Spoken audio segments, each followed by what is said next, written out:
berdiri di sini di tanah Bovendigul menyembah Bapa Yahweh. Hati kami bersatu dalam Torah, aku bertumbuh. Langkahku teguh dan pasti, petunjuk darinya, hidup kini lebih berarti. Oh Bapa Yahweh, kami bersyukur selalu. Dengan Torah kami jalan, cahaya dalam kegelapan.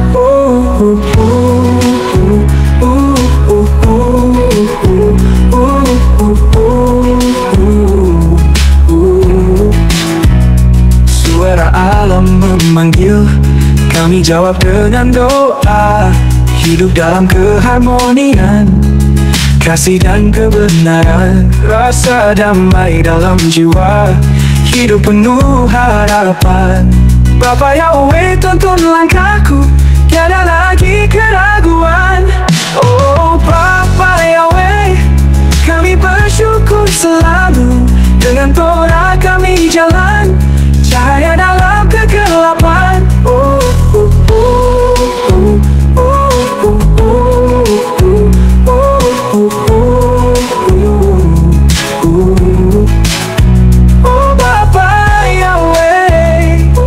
Bersyukur selalu. Dengan Torah kami jalan, cahaya dalam kegelapan.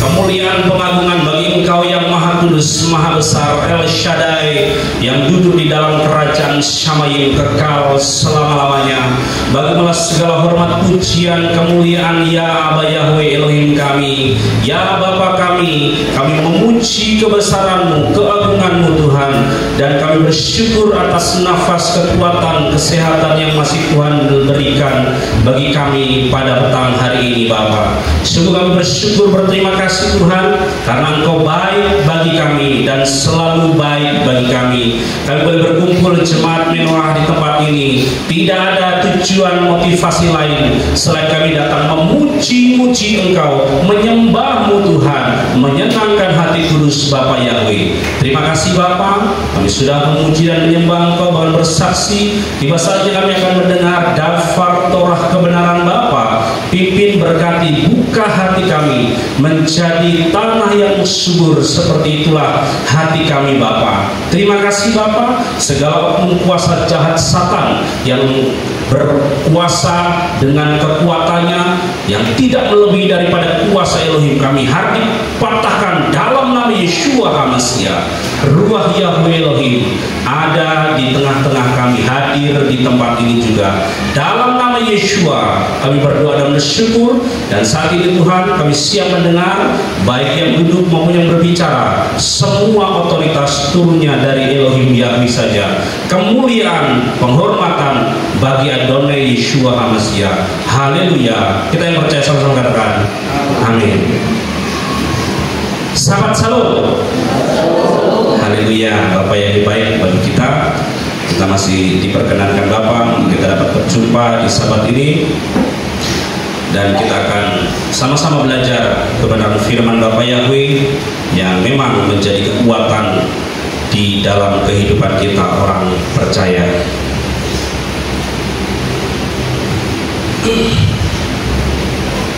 Saya mengajak kita membuka kitab suci kita yang terambil di dalam Bilangan sesuai dengan parasat kita pada hari ini. Bilangan pasal 30 ayat 2 dan seterusnya. Dan pada saat ini diambil dari Bilangan 30 sampai pasal ke-36. Ini merupakan parasat ganda, yaitu parasat Matot Mashe. Dan ini yang terakhir dalam pembacaan parasat hari ini. Saya akan membacakannya dari ayat yang kedua sampai ayat yang ke-8. Bapak Ibu Saudara bisa memperhatikan kitab sucinya masing-masing. Bilangan 20 ayat 2 sampai 8. Jika seorang pria menazarkan sebuah nazar kepada Yahweh atau mengucapkan suatu sumpah untuk mengikat hidupnya dengan ikatan, dia tidak boleh melanggar perkataannya. Dia harus melakukannya sesuai dengan semua yang telah keluar dari mulutnya. Dan ketika seorang wanita menazarkan sebuah nazar kepada Yahweh dan telah mengikat suatu ikatan di rumah ayahnya dalam masa mudanya, dan ayahnya mendengar nazarnya dan ikatan yang telah mengikat jiwanya, dan ayahnya diam saja kepadanya, maka seluruh nazarnya itu akan berlaku, dan setiap ikatan yang mengikat jiwanya akan berlaku. Namun jika ayahnya menghentikannya pada waktu ia mendengarnya, maka semua nazar dan ikatan yang mengikat jiwanya tidak akan berlaku, dan Yahweh akan memberikan pengampunan kepadanya karena ayahnya telah menghentikan dia. Dan jika dia sudah menjadi milik seorang suami dan nazarnya ada di atasnya, atau karena sebuah ucapan bibir yang terburu-buru yang mengikat dirinya, dan suaminya mendengarnya, dan pada waktu ia mendengarnya dan dia diam saja terhadapnya, maka nazarnya akan berlaku dan ikatan yang mengikat hidupnya akan berlaku. Namun jika pada waktu suaminya mendengarnya dia menghentikannya, maka dia telah membatalkan nazarnya yang ada di atasnya, dan serta ucapan bibirnya yang terburu-buru yang telah mengikat jiwanya, dan Yahweh akan mengampuni wanita itu. Amin. Yang dikatakan berbahagia yang membaca firman Tuhan, merenungkan firman Bapa Yahweh, terlebih melakukannya di dalam kehidupan pribadinya hari lepas hari, dan kita menjadikan firman Bapa Yahweh menjadi kesukaan di tengah-tengah kehidupan kita. Bapak Ibu Saudara yang dikasihi Tuhan kita Yeshua HaMashiach, hari ini kita belajar tentang parasat Matot Mashe, parasat ganda yang memang di akhir daripada parasat di dalam bilangan ini, yang diambil di dalam Bilangan 30 ayat 2 sampai Bilangan 36 ayat 13. Perjalanan daripada suku-suku Israel. Saudara yang dikasihi Tuhan kita Yeshua HaMashiach, dari pembacaan yang sudah kita baca ini berbicara mengenai nazar ataupun sumpah. Jadi kalau kita melihat arti daripada nazar itu, saya melihat di sini artinya yaitu sebuah janji atau ikrar yang dibuat seseorang untuk melakukan atau tidak melakukan sesuatu jika permohonannya dikabulkan dan melibatkan nama Elohim. Itu adalah nazar. Sedangkan sumpah itu menegaskan pernyataan atau janji yang diucapkan dengan sering atau mengatakan sesuatu yang benar. Dia memakai nama Elohim. Itu pengertian daripada nazar atau sumpah. Jadi memiliki pengertian yang berbeda. Jadi misalkan kalau seseorang bernazar, yang kita tahu nazir Elohim yaitu Simpson, dan misalkan contohnya jika saya tembus PNS, saya akan memberikan persembahan buat kehilat 2 ekor sapi, misalkan contohnya seperti itu. Contoh daripada nazar.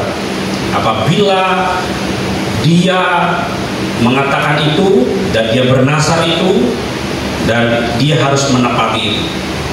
Itu contoh sederhananya. Tapi kalau kita melihat biasa di kitab suci, nazar itu tidak bisa minum anggur, tidak bisa dipotong rambutnya, dan tidak bisa makan buah anggur. Nah, itu contoh contoh-contoh daripada nazir Elohim.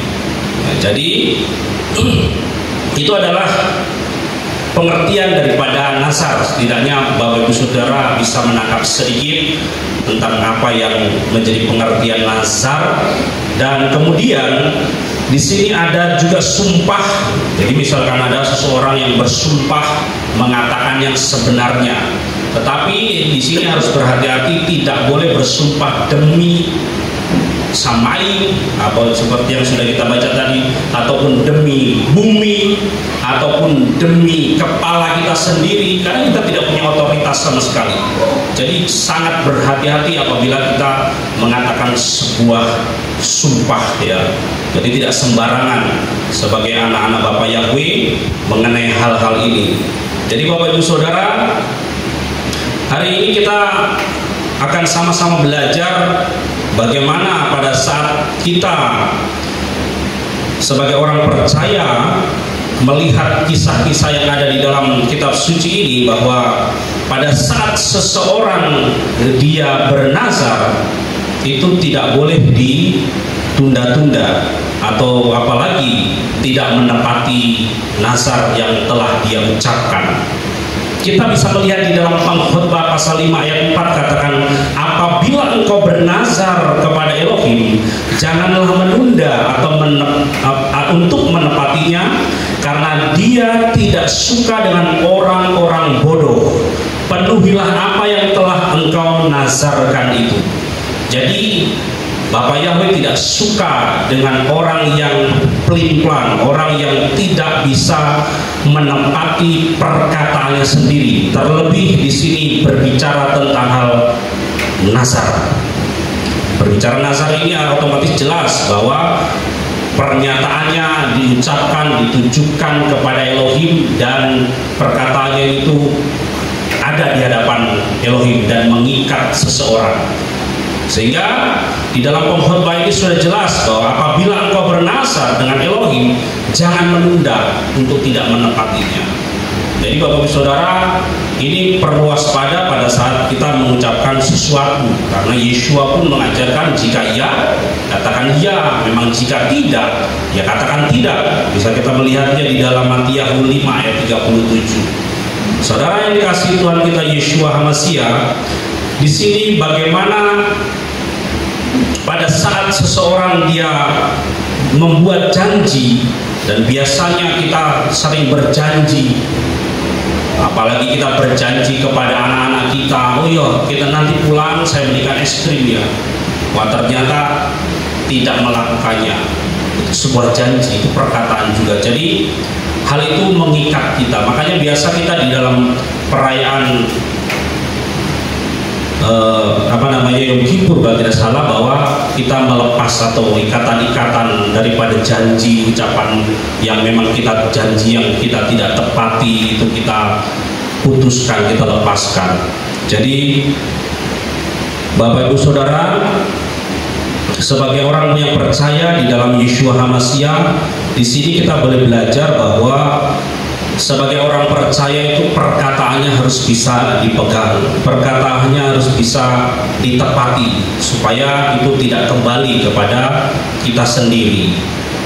Karena Yeshua pun menuliskan di dalam Matius 5 ayat 37, saya katakan, akan tetapi biarlah perkataanmu ya jika ya, tidak jika tidak, dan yang selebihnya hal itu berasal dari yang jahat. Jadi kita harus berhati-hati pada saat kita menggunakan lidah kita, untuk kita menggunakan lidah kita dengan hati-hati, karena memang pada saat kita datang ke Kehilat, kita bisa memuji Bapak Yahweh, dan kita keluar dari Kehilat, kita menggunakannya dengan sesuatu yang jahat, yang menyakiti hati Bapak Yahweh, apalagi mengutuki manusia, yang adalah secitra dan segambar dengan Bapa Yahweh, dan itu dengan lidah yang sama, bukan dengan lidah yang berbeda. Nah, itu tidak baik dan itu merupakan kejahatan di mata Bapa Yahweh. Di dalam Yakobus pasal 3 ayat 9 mengatakan, dengan lidah kita memberkati Yahweh Bapa kita, dan dengan itu pula kita mengutuk manusia yang telah menjadi secitra dengan Elohim. Jadi kita tahu bahwa perkataan atau dafar, bahkan firman itu, firman Elohim itu ada otoritasnya, ada kuasa. Jadi pada saat kita memperkatakan kebenaran firman Bapa Yahweh, saya yakin dan percaya ada kuasa yang dahsyat, yang besar, yang sedang bekerja di dalam kehidupan pribadi lepas pribadi kita. Baik itu dimanapun, kapanpun, saya sangat percaya bahwa seperti yang dikatakan di dalam Yohanan 1 ayat 14, bahwa firman dafar itu telah datang dalam wujud rupa manusia, yang artinya apa? Bahwa firman itu dapat melakukan segala apapun. Dia akan bekerja dengan kuasa dan otoritasnya pada saat kita percaya dengan iman. Sehingga dengan otoritas, dengan kuasa daripada Bapa Yahweh, pada saat kita mendengar firman Bapa Yahweh, itu yang akan menjadi kekuatan di dalam kehidupan kita orang percaya. Kita sudah mendengar kesaksian dari Ibu Hermita yang begitu dahsyat, begitu luar biasa, yang Bapa Yahweh menyertai dengan ajaib dan luar biasa itu karena doa, karena iman, karena topangan dari jemaat Tuhan, karena topangan dari yang tak terlihat, yang tak nampak, jadi mujizat itu menjadi nampak. Karena segala sesuatu yang nampak itu berasal dari yang tidak nampak, dan kesungguhan dari segala sesuatu itu berasal, bersumbernya dari sesuatu yang tidak kelihatan, yaitu dengan iman. Jadi saya pun bersyukur kepada Bapa Yahweh pada saat istri saya menelpon bahwa dia katakan tidak ada uang dan lain sebagainya. Begitu kita melihat endingnya sampai melebihi puluhan juta, 20 juta ke atas untuk mencukupi semuanya, itu semua hanya karena mujizat daripada Bapa Yahweh. Dan saya cukup mendengar dan saya katakan haleluya dalam hati saya bersyukur kepada Bapa Yahweh. Jadi Bapak Ibu Saudara, sebagai orang percaya sesungguhnya kita disertai dengan keajaiban-keajaiban, kita disertai dengan kuasa demi kuasa. Namun mungkin kita tidak melihat hal itu di dalam kehidupan kita orang-orang percaya. Mungkin kita melihatnya sesuatu yang harus spektakuler baru kita katakan itu mujizat di hidup kita. Tetapi pada saat kita melihat sesuatu yang terjadi di dalam kehidupan kita, tubuh kita, itu pun sebuah mujizat daripada Bapa Yahweh. Pada saat kita bisa menghirup nafas, membuang nafas, itu semua karena Bapa Yahweh ada di kehidupan kita. Bahkan pada saat ada damai sejahtera, makan, minum, dan lain sebagainya, bahkan pada saat kita bisa mengedipkan mata kita, itu semua karya daripada Elohim yang kita percaya, dan kita mempercayakan hidup kita kepada Bapa Yahweh. Saudara, pada saat kita berlama-lama, mungkin orang-orang kantor yang kerjanya mungkin seperti bendahara dan lain sebagainya, operator, kita bisa melihat layar komputer, laptop, berjam-jam, bahkan HP itu mata kita itu lelah, bahkan kita bisa memiliki pandangan yang kabur pada saat lihat. Nanti lama-lama akan berkurang daya lihat kita. Jadi itu pun pada saat saya juga merenungkan, saya lihat, lelah mata, kita kedip-kedip, kita pakai tetes mata, kita lihat jarak jauh. Kalau kita bisa melihat objek sesuatu dengan jelas, itu sebuah anugerah daripada Bapa Yahweh. Itu mujizat, itu kuasa daripada Bapa Yahweh. Sehingga kita pun bisa berkata bahwasannya kasih setia Bapa Yahweh itu selalu baru, Dia baik bagi kita setiap waktu. Dan itu kita katakan dengan keyakinan hati dan percaya iman kita. Jadi pada saat kita memperkatakan itu, kita tidak sedang melempar sesuatu dengan sembarangan atau memanah sesuatu dengan sembarangan, tetapi kita menyatakan hal itu dengan iman percaya kita bahwa sesungguhnya kita punya Tuhan yang baik, yang maha dahsyat, yang maha besar. Amin. Kita percaya hal itu pada saat kita mengakui itu. Jadi di sini kita kembali lagi berbicara mengenai nazar. Memang Yesus sudah katakan bahwa untuk kita katakan ya di atas ya, tetapi tidak di atas tidak. Sebagai orang percaya, jangan sampai perkataan kita tidak bisa dipegang, dan itu akan menjadi label di hidup kita, Bapak Ibu Saudara. Untuk Parasat Matot Masih hari ini, saya akan sedikit kembali kepada pembahasan parasat minggu lalu, yaitu Pinhas atau Pinhas. Jadi kita melihat bagaimana ketika Israel dia berzinah dengan perempuan-perempuan Moab dan menyembah Baal Peor yang merupakan sesembahan mereka, Yahweh sangat murka dan memerintahkan Mose untuk menghukum semua pemimpin suku dengan menggantung di hadapan Elohim. Sehingga kita melihat bagaimana murka Bapa Yahweh itu menjadi surut. Dan kisah ini dicatat di dalam Parasat Pinhas. Saudara yang dikasihi Tuhan Yeshua HaMashiach, kalau kita melihat di dalam Bilangan pasal 25 ayat 4 di sana,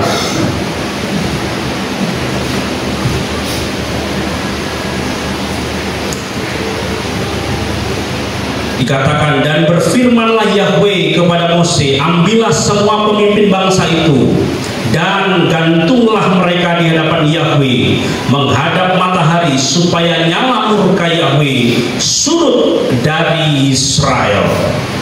Ini adalah inisiatif dari Elohim Yahweh sendiri. Bagaimana di sana dituliskan pemimpin. Jadi pemimpin harus menjadi contoh.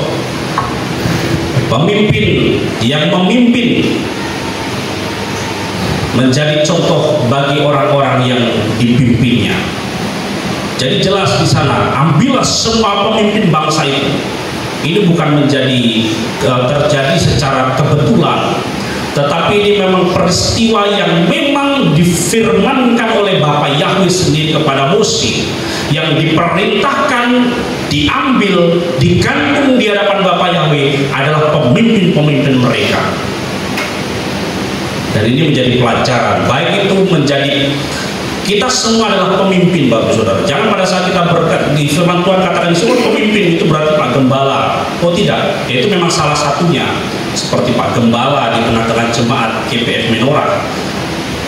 Kita sebagai imam, sebagai kepala rumah tangga, kita pun pemimpin. Ibu rumah tangga dia memimpin juga untuk anak-anaknya. Jadi tidak ada yang terlepas. Kita bertanggung jawab sebagai seorang pemimpin. Bagaimana kita melihat bagaimana Rabi Saul sering menggaungkan, entah kenapa ini selalu sering kali, bahwa pada saat saya membaca dan membawa perenungan selalu berkaitan dengan hal ini. Entah berapa kali saya sempat singgung hal ini, bahwa seorang gembala itu perlu disokong oleh umatnya, jemaatnya, perlu ditopang doa dalam hal apapun itu, dalam motivasi apapun itu, perlu didukung, perlu disemangati, bukan dijatuhkan, saudara. Dan karena apa? Karena seorang pemimpin, dia di dalam perkataan dan perbuatannya itu diperhatikan. Seorang pemimpin dalam ucapannya, dalam tindak tanduknya itu dilihat, dicontoh. Apalagi seorang pemimpin yang besar, Dan itu akan sangat berpengaruh. Dan hari ini pun berbicara mengenai perjalanan daripada suku-suku. Pasti setiap suku itu memiliki pemimpin-pemimpin. Jadi kalau ada suami, ada imam yang sudah melayani Tuhan, jangan isinya istri ngeritik, kok kurang ini, kok harus sama seperti ini, coba kok. Kita topang, kita dukung, kita semangat, kita doakan bahwa suami saya luar biasa, bisa datang ke Kehilat itu sebuah mujizat, apalagi bisa melayani Tuhan di mimbarnya, di pelayanan itu luar biasa. Jangan isinya dikritik. Biasanya terjadi di rumah tangga, nanti kalau sudah berantem, mulai ngomong, mulai ngancam, percuma kok jadi imam melayani tapi kok begini. Bahaya itu Bapak Saudara. Istri-istri ingat ini. Nanti begitu amarahnya itu harus jadi benar-benar bisa mengontrol itu. Kadang nanti kalau melihat ada sebuah kesalahan, istri mulai bicara hati-hati. Dan hal sebaliknya juga. Jadi sama juga dengan pemimpin di tengah-tengah Kehilat, kita harus bisa memotivasi, mendukung, menyokong. Karena segala sesuatu dapat berjalan dengan baik kalau kepala, kalau pemimpin itu baik-baik saja, sehat, punya pandangan, punya visi ke depan. Kalau sudah pemimpinnya tidak baik-baik saja, dan pada saat dikritik bahkan dinasehati malah justru menyerang balik, hati-hati Bapak Saudara. Hari-hari ini banyak pemimpin gereja yang berzina, begitu dikritik, dinasehati, justru menggigit balik. Banyak pemimpin-pemimpin yang keluar dari jalur firman Tuhan, begitu dikasih tahu, ditunjukkan kesalahan, menggigit balik. Suami-suami begitu dikasih masukan istri, ada sebuah kesalahan, justru membela diri, itu pun tidak baik. Apalagi berbicara mengenai komunitas, lahir dari sebuah keluarga, dari keluarga beranjak kepada Kehilat, masyarakat, kabupaten, dan seterusnya. Karena hal ini sangat penting. Sel yang paling dalam, yang paling sensitif, yaitu di tengah-tengah keluarga. Jadi Bapak Ibu Saudara, kita melihat, kita bisa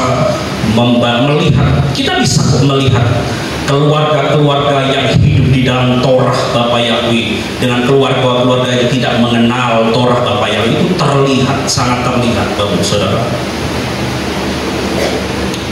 Jadi pada saat kita belajar firman Tuhan, kita melihat di sini bagaimana pemimpin itu akan berdampak kepada orang-orang yang dipimpinnya. Kalau kepala ular ditoki atau remuk, yakin saudara, badannya pun pasti mati.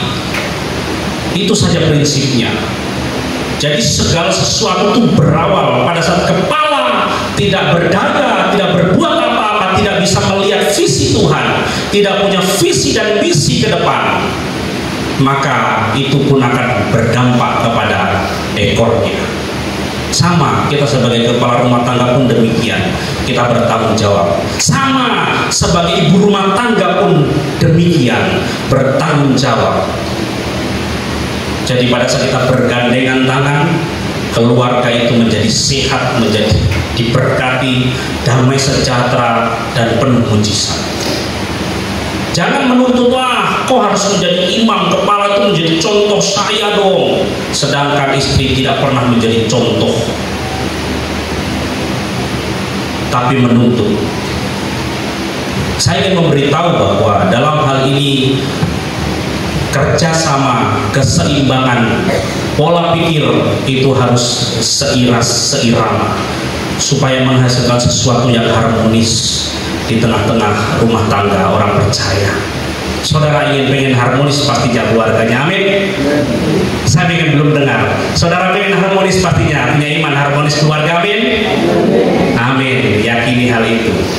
Dan saya ingin pada saat Bapak Ibu Saudara mengatakan amin, itu terjadi mujizat dengan iman percaya kita. Dari keharmonisan itu dilihat oleh anak-anak kita, Bapak Ibu Saudara. Anak-anak itu sebenarnya dia lebih banyak melihat apa yang dikerjakan orang tuanya, mendengar apa yang dikatakan oleh orang tuanya. Makanya dikatakan buah jatuh tidak jauh dari pohonnya, itu memang seperti itu. Jangan bilang ini anak ini mirip siapa ini, kelakuannya kayak siapa. Jangan tanyakan itu, Bapak Ibu Saudara. Anda sedang menyangkal diri Anda sendiri. Anda kan orang tuanya. Dan baiklah kita menjadikan renungan kita bersama. Baik saya berbicara, kita sama-sama belajar dari Torah Bapak Yahweh. Kita dididik, kita mengenal, dan kita sanggup melakukan apa yang benar di hadapan Bapak Yahweh. Karena memang selalu yang dilihat oleh Bapak Yahweh itu adalah pemimpinnya. Di mana-mana itu pemimpinnya. Kita melihat pada saat Pinhas yang melihat Zimri dan bin Salu, seorang pemimpin suku Simeon, membawa Kosbi, anak salah satu pemimpin Midian, dibawa di tengah-tengah saudaranya pada saat itu. Dan saat itu pun kita tahu Mose pun melihatnya. Mose pun tahu bahwa Zimri dia membawa Kosbi, anak pemimpin Midian, masuk di tengah-tengah keluarganya. Perzinahan dan penyembahan berhala itu terjadi pada saat itu.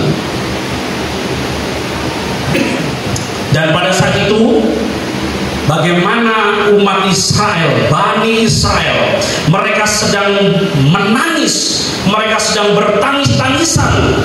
Karena apa? Karena murka Elohim itu turun di atas Bani Israel pada saat itu. Tiba-tiba Zimri datang dengan pongahnya, dengan seenak perutnya, dengan membawa perempuan dari Midian itu. Dan itu disaksikan oleh Mose. Mose bukan tidak melihat, Bapak Ibu Saudara. Tapi pada kita membaca ini, entah kenapa kok Mose macam terdiam, tidak melakukan sesuatu. Tetapi justru Pinhas anak imam besar Eleazar, ia tidak tahan lalu mengambil tombak dan menghabisi Zimri serta perempuan Midian. Karena memang apa? Memang Zimri dia menuruti apa yang menjadi mitzvot dari Bapak Yahweh. Jangan ada ilah lain di hadapan, jangan berzinah. Dan itu menyurutkan murka Elohim. Karena apa? Tindakan yang diambil dari Pinhas untuk membunuh orang yang jahat di hadapan Tuhan, itu menyurutkan murka, kemarahan saat itu juga. Oh, luar biasa. Ini sebuah inisiatif daripada Pinhas. Karena kita melihat bahwa Mose pada saat itu tahu, tetapi entah kenapa kita melihatnya di sana. Karena peristiwa itu membunuh sebanyak 24.000 orang Israel gara-gara peristiwa penyembahan Baal Peor dan perzinahan yang dilakukan oleh Bani Israel dengan Midian, saudara. Ini 8 kali lipat lebih banyak daripada peristiwa penyembahan lembu emas yang hanya 3.000 orang yang mati, tetapi dalam peristiwa ini 24.000 orang mati.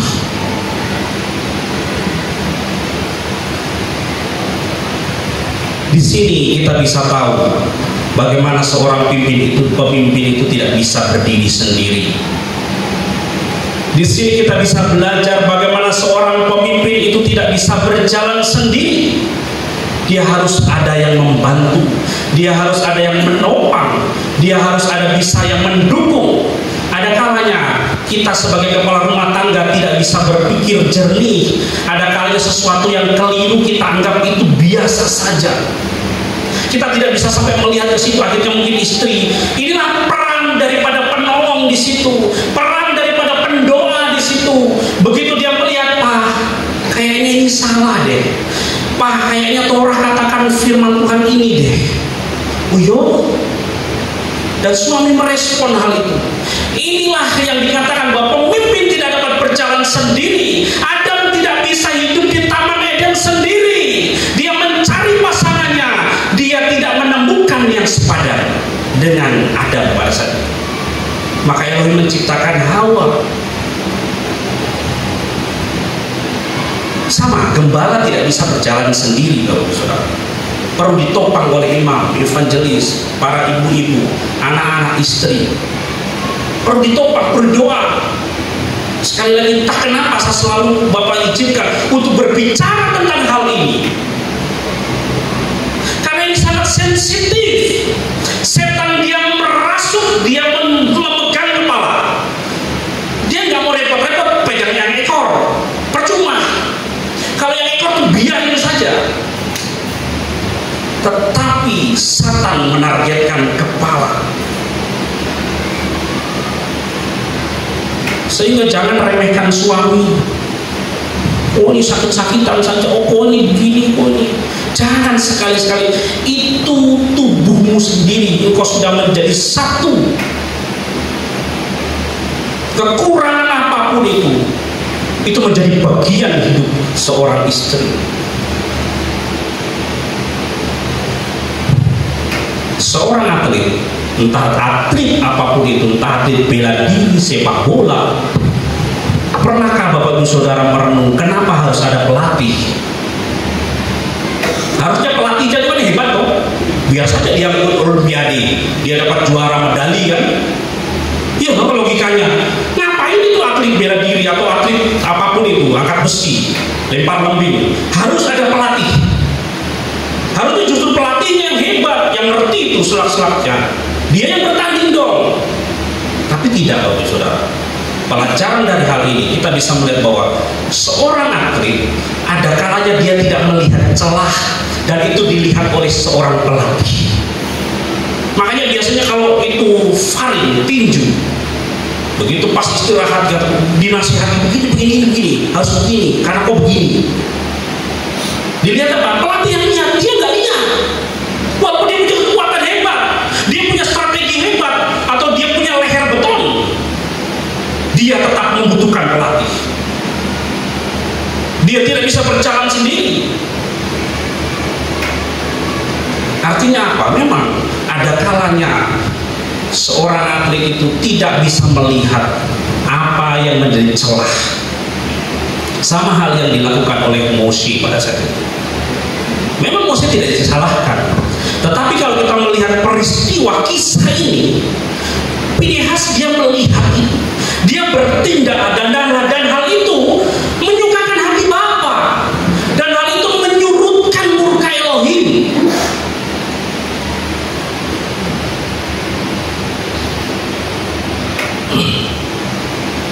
Sehingga saudara dikasih Tuhan kita Yeshua HaMashiach,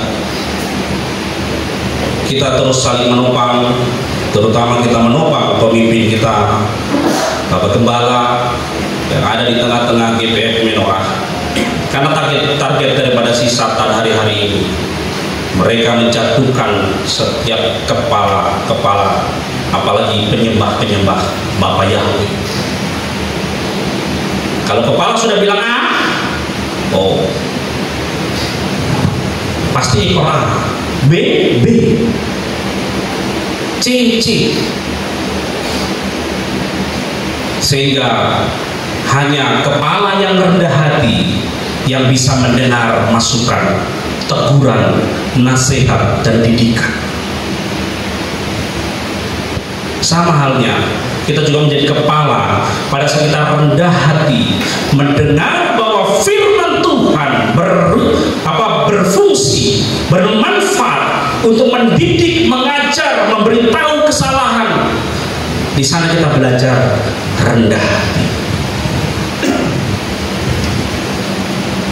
Dan kalaupun kita bisa memberi saran kepada pimpinan kita, memberitahu kepada suami kita, kita pun harus punya dasar. Kita pun harus tahu dasarnya apa. Jangan pokoknya ngotot, begini harus begini. Ya kalau masukannya salah juga ya ngaco namanya. Kan begitu. Ini kita kembali ke Pinehas. Pinehas menyurutkan murka Elohim. Artinya apa?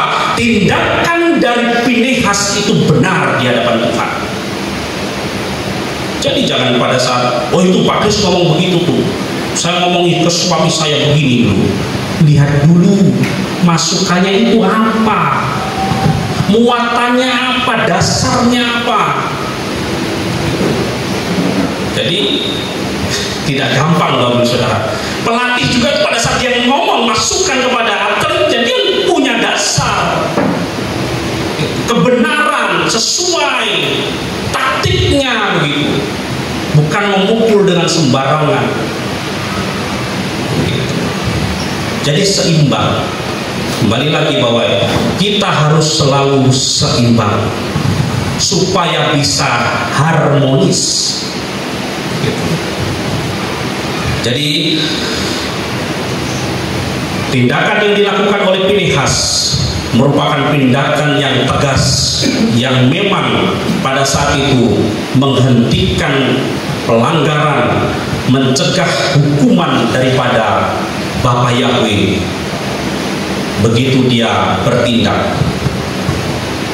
Di dalam Bilangan pasal 31 bahwa Tuhan dia memerintah Mose agar melakukan pembalasan orang Israel terhadap Midian, dan kemudian Mose akan dikumpulkan dengan kaum leluhurnya. Jadi di pasal ke-31 di sana memang Bapa Yahweh yang memerintahkan Mose untuk berperang. Bapa Yahweh yang memerintahkan Mose untuk maju.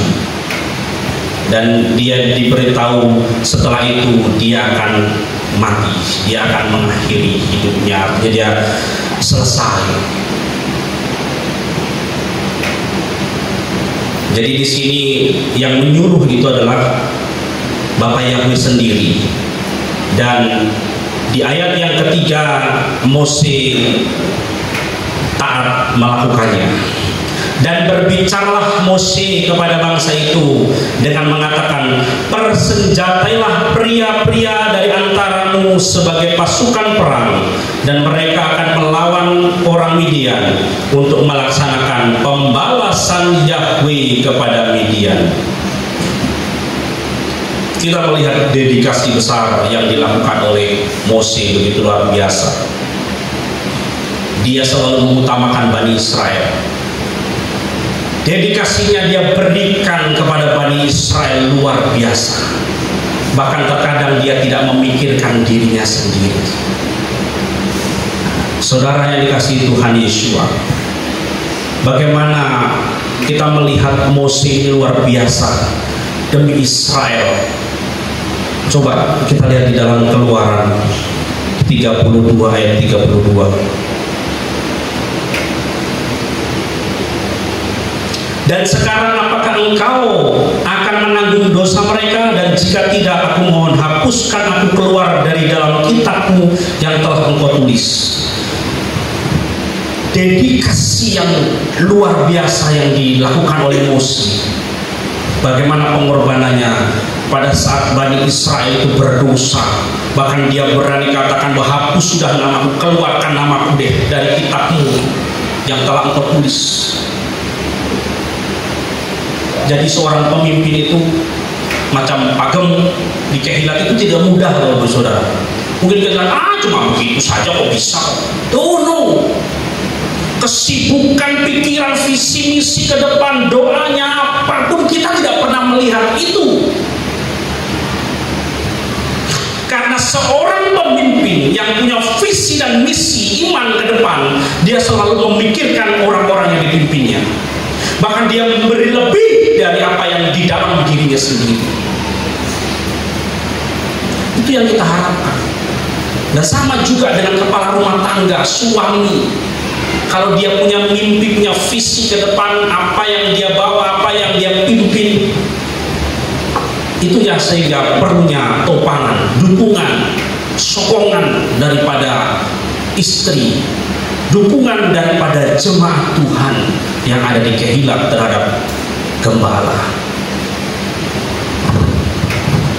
Karena memang seperti yang Mose lakukan ini,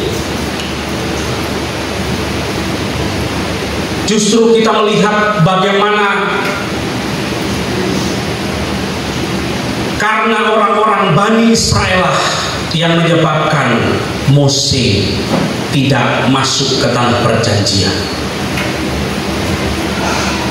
Dia lakukan sesuatu yang lebih banyak untuk orang-orang Israel, tapi justru karena orang-orang Israel itulah Mose tidak bisa masuk ke tanah perjanjian. Bayangkan, menyedihkan Bapak Saudara, sakit saudara. Kalau kita memerenungkan, kok begitu ya Tuhan, kok tidak adil ya, harusnya Mose masuk juga dong tanah perjanjian. Tapi faktanya tidak Bapak Ibu Saudara.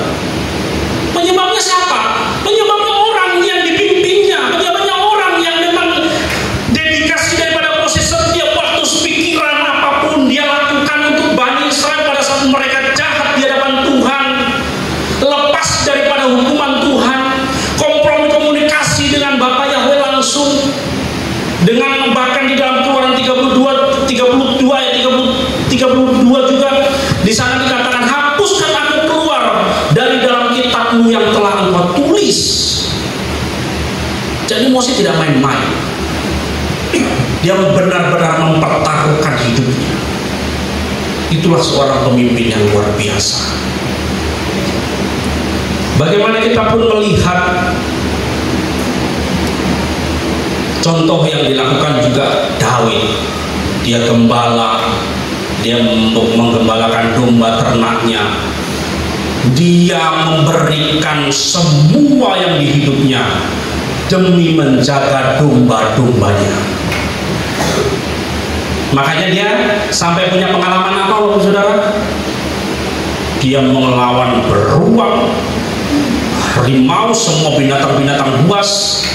Justru dari apa yang menjadi pengalaman hidupnya, itu yang dipakai Tuhan dengan nama Yahweh, dia menghadapi Goliat. Justru dari peristiwa-peristiwa hidupnya itulah dia bisa berkata bahwa saya akan maju menghadapi seorang yang tidak bersunat itu, yang berani ngomong, lancang mulutnya ngomongi orang Israel. Wow, dia benar-benar pahlawan. Dia tidak main-main. Dan saat itu memang tidak main-main. Itu dalam situasi perang, dalam situasi bagaimana Bani Israel dilecehkan oleh bangsa musuhnya pada saat itu. Tetapi dengan nama Bapa Yahweh, dan dia juga katakan memang itu. Tetapi di balik itu kita melihat bagaimana memang benar bahwa dengan nama Bapa Yahweh, tapi Tuhan juga membentuk di belakangnya itu, seperti prosesnya itu harus ada. Tidak bisa, makanya pemimpin itu tidak bisa wujud. Kenapa seorang pemimpin itu selalu dihargai dengan luar biasa? Karena memang dia punya perjalanan itu tidak semudah itu Bapak Saudara. Oh, saya juga bisa, cuma begitu saja.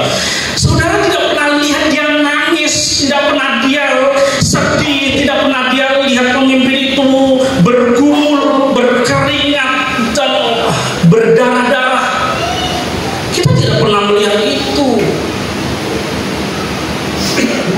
Sehingga bagaimana kita melihat sebuah, kalau kita menceritakan kisah perjalanan Yeshua itu, kita yang ujuk-ujuk Yesua di kayu salib, yang oh haleluya, dia mati bangkit, oh luar biasa. Perjalanan Yesua menuju bukit Golgota itu menjadi pelajaran yang luar biasa. Perjalanannya tidak gampang. Dia difitnah habis-habisan, dia tidak didapati satupun kesalahan, Bapak Ibu Saudara. Pada saat saya belajar kebenaran firman Tuhan itu luar biasa, bagaimana dia dipontang-panting di dalam pengadilan pemerintahan Romawi pada saat itu, dilempar sana lempar sini, memang tidak didapati kesalahan apapun untuk sampai Yesua itu dihukum mati. Tapi faktanya apa? Sampai harus dihukum mati. Ya kalau dia lihat, kalau saya nonton film The Face of the Christ itu, dia melihat murid-muridnya yang kocak-kacir, murid-muridnya yang menyangkal dia di depan Yesua, itu sakit, saudara. Itu menyakiti dia, tetapi Yesua tetap mengasihi. Dialah gembala kita yang baik. Mungkin kita tidak melihat suami kita juga nangis, bergumul, dan gak perlu dipamerkan ke istri pun gak apa-apa. Gak mami dosa nangis, raung-raung, saya bergumul, gak perlu. Kita gak pernah lihat itu.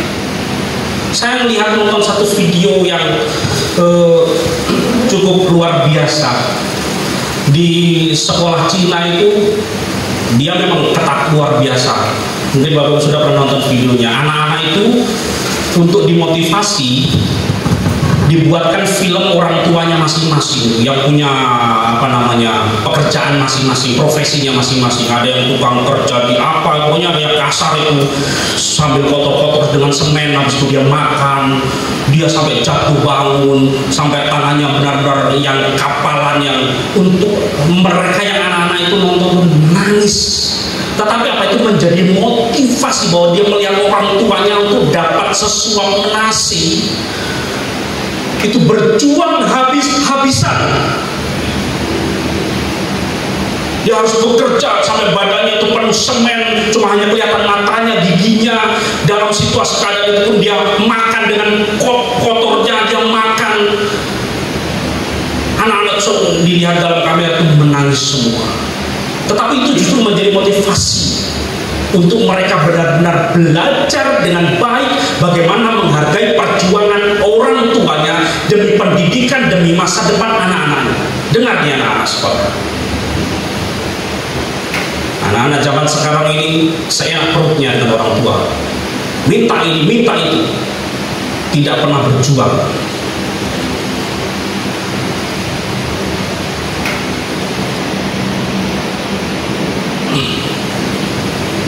Jadi kita harus belajar menghargai perjuangan orang tua kita. Tidak pernah tahu mama-mama yang mungkin pontang-panting gayung perahu mancing di sana, cari sayur, kena paku, kena duri di hutan sana. Bapak-bapak yang pergi ke tambang sana, beresiko dengan segala sesuatu, baik ular, baik ancaman-ancaman. Kita hargai itu, kita hormati itu, begitu. Jadi dari kisah itu saya melihat bagaimana motivasi itu luar biasa, sehingga anak-anak itu mulai punya pikiran yang terbuka betul. Mereka harus sukses apapun itu, sakit bagaimanapun, menderita bagaimanapun, tidak ada yang dapat menghalangi untuk mereka harus sukses, harus berhasil. Anak-anak perlu punya prinsip itu, dan kita pun punya prinsip itu. Untuk mengikut Bapak Yahweh itu tidak mudah, tetapi proses itu dibentuk oleh Bapak Yahweh untuk memurnikan kita, untuk membentuk kita menjadi suatu harta yang berharga di hadapan Bapak Yahweh. Jadi jangan kita lihat endingnya, betul endingnya itu yang paling penting, tapi proses daripada sesuatu itu tidak mudah. Ada teman saya pada saat pertemuan kepala-kepala sekolah operator, saya tulis Kristianus Irianto SPD GR. Nah, saya malas, ini gelar ini saya dapat GR ini mati-matian, air mata, tangis-tangisan, siang malam hujan ini saya sampai mau sakit pun tidak terasa sakit, demam pun rasanya enjoy saja, lapar ndak iyo lanjut sampai jam 2 jam 3 malam. Kok enaknya nggak usah lagi GR, langsung dia bilang, oh iya juga ya, saya tulis GR juga. Oh iya dong. Kita menghargai jerih lelah itu. Saya bukan mau pamer jabatan gelar, bukan, tetapi itu menjadi motivasi kita bahwa sesuatu yang diperoleh dengan perjuangan itu kita akan menghargainya luar biasa, betul? Dibanding dengan sesuatu yang gratisan, ada yang praktis yang langsung cair, itu hanya sesaat saja. Itu hanya lewat begitu saja. Berbeda dengan sesuatu yang kita peroleh dengan perjuangan, bahkan air mata dan darah. Kita kembali Bapak Ibu Saudara. Kita melihat bagaimana Pinhas yang membunuh Zimri dan Kosti, dan dia menegakkan daripada Bidsford, jangan ada padamu ilah lain dan jangan berzinah. Dan Bapak Yakub memberi kesempatan untuk melakukan itu, bahkan dilakukan juga kepada Bileam pada saat itu. Dari 5 raja-raja itu yang dibunuh, termasuk di sana ternyata ada Bileam. Karena apa? Kita tahu bahwa Bileam itulah yang menjadi,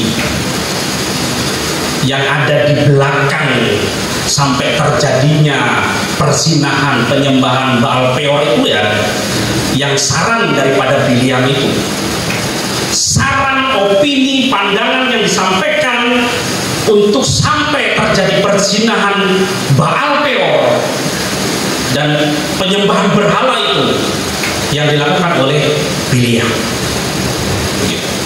Jadi pada saat hal itu dilakukan, ternyata dia ada di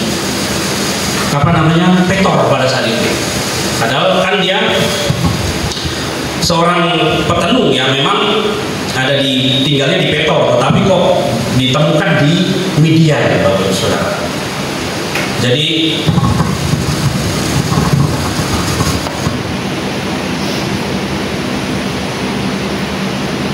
kalau kita melihat di dalam kisah ini dikatakan bahwa Bileam pun ikut dibunuh, ikut mati pada saat itu. Kalau di dalam Talmud Sanhedrin 106 ayat 6a, kenapa sampai Bileam ada di sana? Karena memang dia punya tujuan datang ke sana untuk mengambil upah, untuk mengambil materi yang dijanjikan itu, dan dia pun ikut mati di sana. Jadi kita tahu, belajar bahwa dari sini kita melihat bahwa Bileam itu bukan tidak tahu Tuhan, dia bukan tidak kenal Bapa Yahweh, dia tahu, dia kenal, tetapi kita melihat endingnya karena materi dia menjadi buta.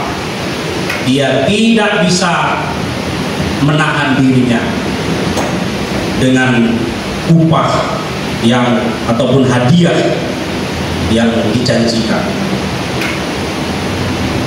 Sehingga kita pun boleh belajar, kalau banyak orang yang karena upah, karena materi, karena laki-laki atau karena pasangan perempuan laki-laki, dia meninggalkan Elohim Yahweh, Yeshua HaMashiach, tidak perlu heran, karena mata mereka tertutup dengan hal-hal itu. Dan ini kisah ada di dalam Taurat. Peristiwa ini ada, terjadi. Jadi kalau spiritnya hari ini ada hal itu terjadi, sejak dahulu kala sudah ada.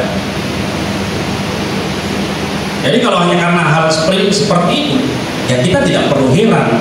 Ya memang Kalau kita lihat, oh dulu menggebu-gebu ikut Bapak Yahweh, menyembah Yeshua HaMashiach, lalu setelah karena alasan tertentu dia meninggalkan kasihnya kepada Elohim. Dan itu sama yang dilakukan oleh Bileam. Bileam bukan tidak tahu, tetapi memang dia punya motivasinya untuk menghabisi Israel. Walaupun pada saat itu dia tidak berhasil mengutuki Bani Israel, tetapi tetap motivasi awalnya dia mau mengutuki Israel. Jadi kalau bicara mengenai Israel, ini hati-hati, karena Israel itu digambarkan seperti istrinya Elohim Yahweh. Karena Bapa Yahweh sudah mengikat perjanjian di Gunung Sinai, digambarkan bagaikan istrinya Israel. Pada Israel dibuat rusak oleh orang-orang Midian. Orang-orang Israel, Bani Israel menyembah berhala. Bani Israel berpaling daripada suaminya, dalam tanda petik gambaran daripada Bapa Yahweh.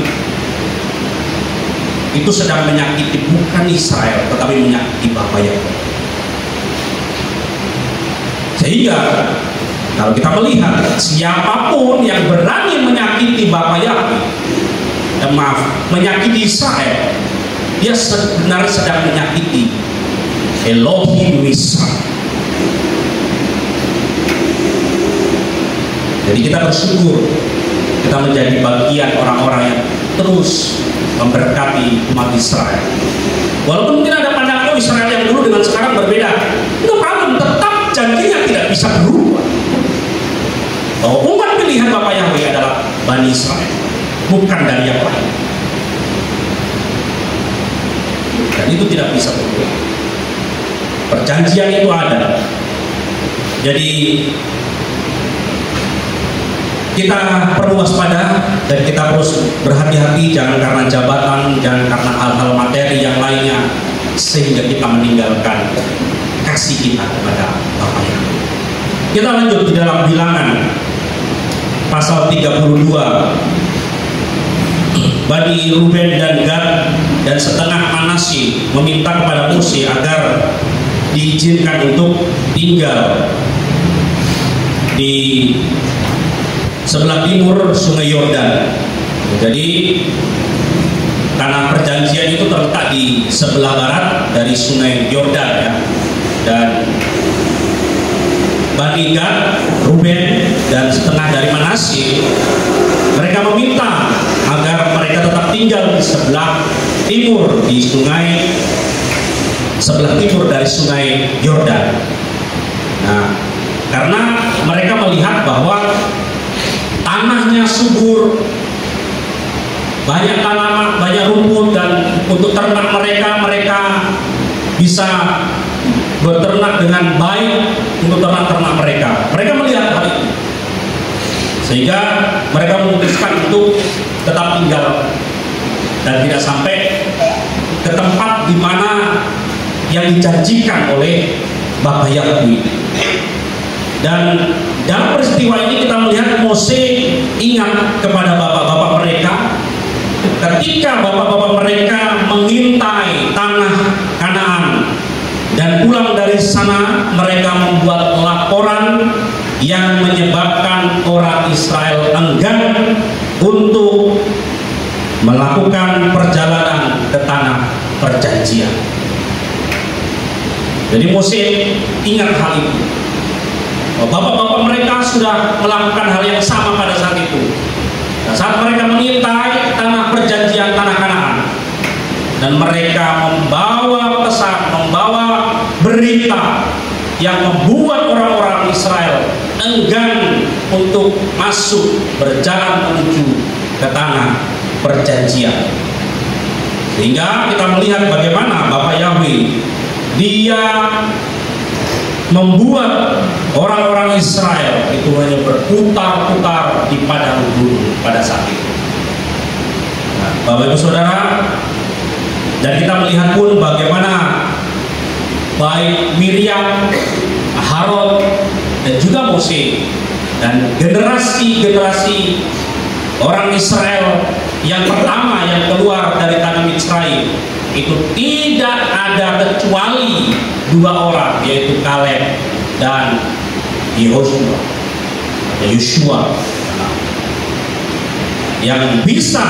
yang sampai masuk ke tanah perjanjian, yaitu tanah Kanaan. Dan pada saat itu Mose pun dia merasa marah dia. Karena apa? Tanah perjanjian itu sudah ada di depan mata mereka. Itu yang membuat Mose marah pada saat itu. Wah, ini sudah dekat, sudah di depan mata, sudah perjalanan terakhir untuk masuk pada saat itu. Tetapi kok kau mau tinggal saja di sini? Tetapi bagaimana kita melihat peristiwa ini, memang Mose tidak memaksa mereka untuk harus ke sana, harus ke tempat yang memang diberikan oleh Bapak Yahweh. Tetapi dia hanya memberikan solusi kehendak bebas untuk mereka memilih. Dan kita bisa melihat di ayat yang ke-16 dan sampai 18. Dan mereka datang mendekat kepadanya dan berkata, kandang-kandang kawanan domba akan kami bangun untuk ternak kami di sini, dan kota-kota untuk anak-anak kecil kami. Namun kami sendiri, kami akan bergegas mempersenjatai diri di depan Bani Israel, sampai kami telah membawa mereka ke tempatnya. Dan anak-anak kami akan tinggal di kota-kota yang bertubuh oleh karena penduduk negeri ini. Kami tidak akan kembali ke rumah kami sampai setiap orang dari Bani Israel telah mewarisi warisannya. Itu yang mereka nyatakan. Sehingga mereka tetap mengambil apa yang menjadi keputusan mereka. Dan melalui peristiwa ini sebenarnya kita boleh belajar bahwa terkadang kita punya pikiran, kita memikirkan apa yang menjadi rencana kita tertutup dengan materi yang ada di depan kita. Oh Tuhan, ini yang baik sudah, ini yang tepat sudah di Bapak Yahweh, ini yang mantap sudah itu untuk saya, untuk kami. Sehingga kita tidak melihat apa yang menjadi rencana Tuhan yang terbaik. Dan apa yang dilakukan oleh kedua setengah daripada suku ini, dia melakukan hal itu dan mereka tetap tinggal di sana. Jadi sebenarnya pada saat kita melihat masalah ini dengan apa yang dilakukan oleh Mose, dia tidak memaksa dan dia hanya bisa mencari solusinya supaya tidak saling ngotot. Artinya Tuhan memberikan hikmat untuk dapat berpikir bagaimana Mose menempatkan dirinya sebagai orang-orang suku Bani Gad, Ruben, dan setengah daripada Manasye saat itu. Sama halnya dengan kita, saat kita diperhadapkan dengan sebuah masalah, kita bisa menempatkan pikiran kita untuk kita dapat merasakan apa yang dirasakan oleh orang lain, sehingga kita dapat meminta hikmat agar kita dapat bertindak dengan bijaksana di hadapan Bapak Yahweh yang terus menuntut kita untuk dapat memberikan solusi, untuk dapat memberikan jalan keluar bagi persoalan yang ada, yang sedang kita hadapi. Dan kita melihat dari parasat Mata Manasye ini yang sampai kepada pasal 33, 30, 31, 2, 3, 4, 5, dan 6. Ini kisahnya begitu panjang kalau kita mau cerita lanjut lagi, membahasnya lagi. Tapi kita akan mengambil poin-poin yang menjadi rema, yang menjadi kekuatan untuk kita dapat belajar bagaimana selanjutnya di pasal yang ke-33, tempat-tempat persinggahan Israel itu sebelum sampai di tanah perjanjian itu ada 42 tempat, dan selama 40 tahun di padang gurun 14 tempat di tahun pertama, dan 20 tempat selama 38 tahun, 19 tahun di satu tempat yang bernama Kodes, dan 19 tahun tinggal di satu tahun di satu tempat, 1 tahun di setiap kota, dan 8 tempat di tahun ke-40 sebelum masuk ke tanah perjanjian. Jadi total persinggahan atau tempat mereka berkemah itu ada sekitar 42 tempat. Jadi yang seperti kisah yang Bapak Yahweh berikan pada saat tiang awan, tiang api mulai bergerak, mereka mulai maju dari kemah ke satu tempat ke tempat lain. Itu kalau di total sekitar 42 tempat, saudara. Jadi angka 42 ini menurut Moshe Immanuel, seorang Yahudi Mesiani di abad ke-20, itulah angka genealogi atau silsilah daripada Yeshua HaMashiach yang tertulis di dalam kitab Matyahu pasal 1. Jadi ada 42. Tetapi kalau kita melihat, kita membaca silsilah daripada Matyahu atau Matius pasal 1, di sana hanya sampai 40, dan di generasi Yeshua baru 41. Dan ada satu nama yang kurang, yaitu kita bisa melihatnya di sini di dalam Matyahu pasal 1 ayat yang ke-13.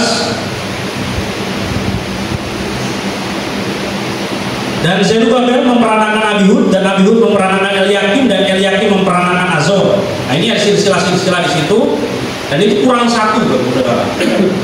Dan satunya itu diantara daripada Abihud dan Eliakim, itu ada satu nama, yaitu, ada yang tahu? Abner. Jadi ada nama Abner. Jadi pas sampai generasi daripada Yeshua ada 42 orang. Dan kita melihat bagaimana perjalanan Israel yang memang diawali dengan korban Pesak, korban domba yang harus dipersembahkan pada saat itu. Ini pun menjadi perjalanan kisah. Kita menjadi gambaran bagaimana Yeshua HaMashiach ialah korban anak domba ini, korban Pesak, dan berakhir di tanah perjanjian, di mana 42 kali adalah tahapan perjalanan menuju kepada tanah perjanjian, menuju pada keselamatan. Dan kita bisa melihat bagaimana di awal perjalanan Israel itu dipimpin oleh Mose yang keluar dari Misraim, dan dalam perjalanan itu dipimpin yang terakhir oleh Yosua bin Nun, dan pimpinan-pimpinan daripada Bapak Yahweh itu terjadi dengan sempurna. Kalau kita melihat gambaran-gambaran apa kisah-kisah yang ada di dalam Torah Bapak Yahweh itu memang menggenapi daripada kehidupan Yeshua HaMashiach. Janji itu diberikan kepada Abraham. Abraham menerima janji, dan diakhiri di generasi ke-42 sebagai penggenap daripada janji itu adalah Yeshua HaMashiach. Dari silsilah dengan perjalanan Bani Israel terdapat 42 persinggahan, 42 tempat di mana mereka membangun kemah. Jadi Bapak Ibu Saudara, orang yang bisa melakukan perayaan, orang yang bisa melakukan Torah, perintah daripada Bapak Yahweh menguduskan hari Sabat, itu hanya bisa dilakukan di tanah perjanjian, hanya bisa dilakukan di tanah Kanaan. Dan ini menjadi penting, kita pun melakukan itu. Torah mengajarkan hal-hal itu, Sehingga pada saat kita nanti berjumpa dengan kakak sulung kita, oh Bani Israel, kita tidak heran lagi dengan tali, dengan ibadah, dengan pola lantunan, membaca Taurat. Kita kembali, karena wajah daripada Yeshua di abad pertama itu sudah berubah. Di abad setelah abad pertama itu sudah berubah. Sehingga kita boleh kembali di zaman akhir ini. Itu sebuah anugerah yang luar biasa. Sedikit demi sedikit kita belajar. Kita belajar mendalami, kita belajar untuk lebih taat, sehingga kebenaran itu dibukakan bagi kita.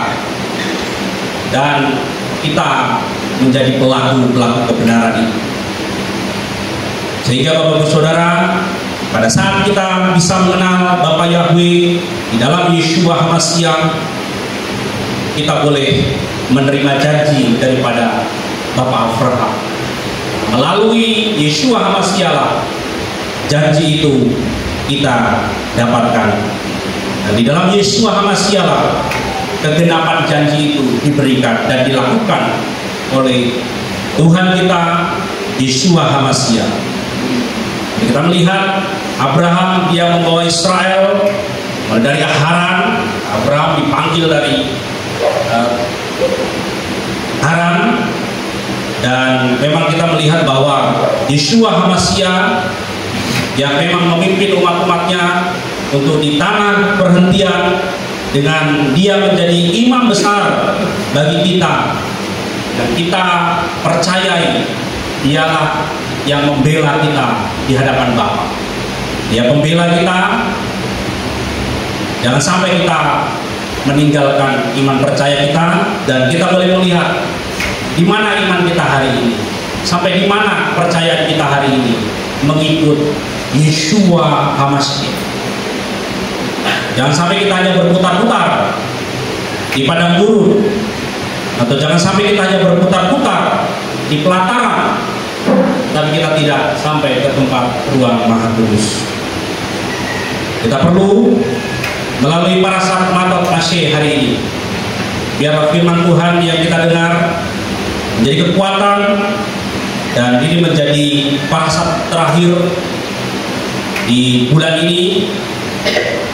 Kita bersyukur sedikit banyaknya bahwa firman Taurat, kebenaran daripada Bapa Yahweh yang memimpin kita, sedang membentuk kita, sedang memproses kita menjadi talmidim, menjadi murid-murid yang berkenan di hadapan Bapa Yahweh. Biarlah firman Tuhan menjadi kekuatan, dan di akhir parasat ini kita boleh katakan kasat venin haseh, yang artinya dikuatkan, dan kiranya kita dikuatkan. Melalui parasat Matot Masih ini, kita terus mengoreksi kehidupan kita, tetap setia mengikut Bapa Yahweh, saling menopang sebagai kepala rumah tangga, ditopang istri, istri menopang suami, anak-anak jadi anak-anak yang takut akan Bapa Yahweh, dipimpin, dididik di dalam Torah kebenaran.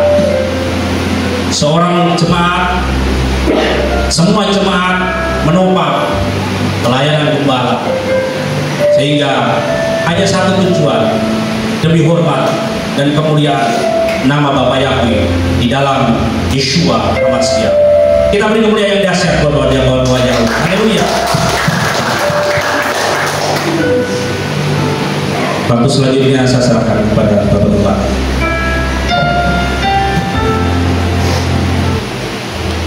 Bapak Ibu diberkati. Jadi Bapak Ibu, pada saat hari ini adalah pada saat terakhir dari keseluruhan kitab Torah, karena di kitab Ulangan itu kita hanya mengulang kembali. Bahkan pada saat hari ini perjalanan Israel itu berada di ujung, mereka sebelum menyeberangi Sungai Yordan, di tepi Sungai Yordan, mereka akan memasuki tanah Kanaan. Secara tidak langsung kita pasti sudah berpikir bahwa tidak lama lagi kita akan masuk dalam perayaan musim yang berikut, Yom Teruah, Kipur, siklus itu akan kita jalani terus, dan kita belajar bahwa saya pribadi bersyukur Bapak Ibu, dan kita bersyukur sebagai umat Kristiani yang percaya kepada Torah, yang diteladani oleh Mesias kita, yaitu Yeshua. Dan kita dididik untuk belajar kedalaman Torah.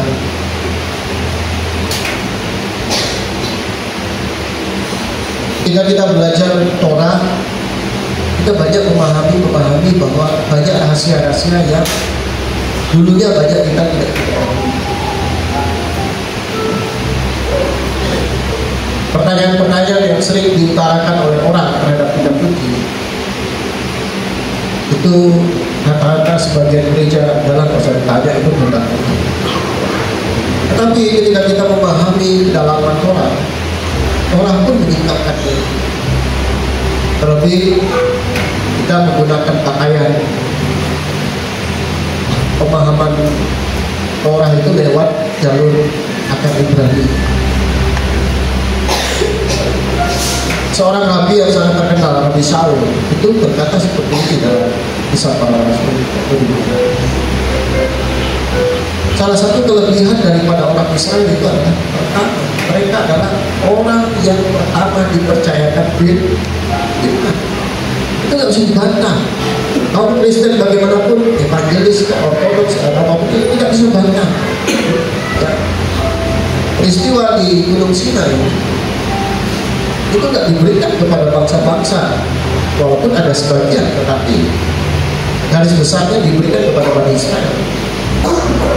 Ya, kita dengar saksian lagu bahwa Moses menerima Torah dari Allah. Ya. Moses memberikan kepada Yosua memberikan kepada tua-tua memberikan kepada Nabi, dan para Nabi melanjutkan kepada Sanhedrin. Dan pada saat zaman Mesias Yeshua dilanjutkan kepada para murid, para rasul. Anehnya, siklus itu ditolak sebagian dari umat orang percaya. Hanya karena kematian dan kebangkitan, siklus itu sepertinya putus. Padahal kitab suci dia tidak berdiri sendiri, teladan itu mutlak. Firman itu diberikan untuk dilakukan, dan ketika seseorang melakukan itu, maka itu akan menjadi perbuatan kebenaran, dan itu akan menjadi teladan bagi generasi berikutnya. Firman kalau hanya sekedar firman, ya orang mau lihat buktinya dari mana? Ya semua orang bicara firman. Ya. Tapi Yeshua, para murid, para rasul itu membuktikan melalui kehidupan yang mereka jalani.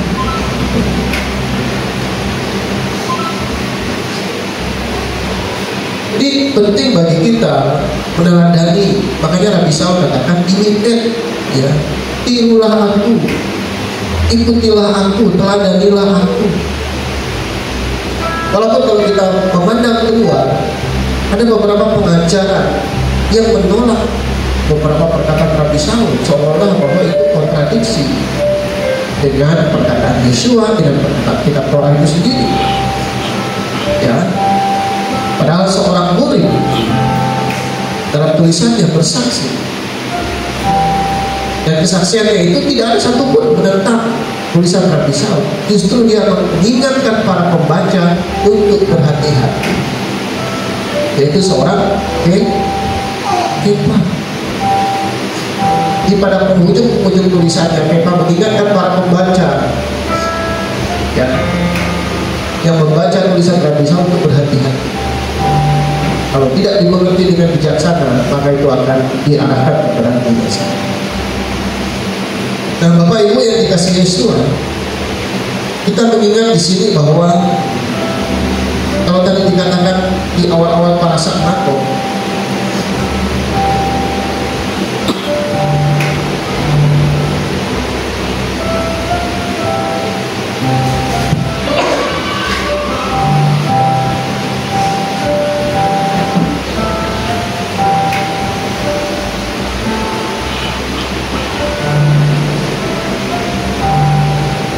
Bilangan 30 ayat pertama.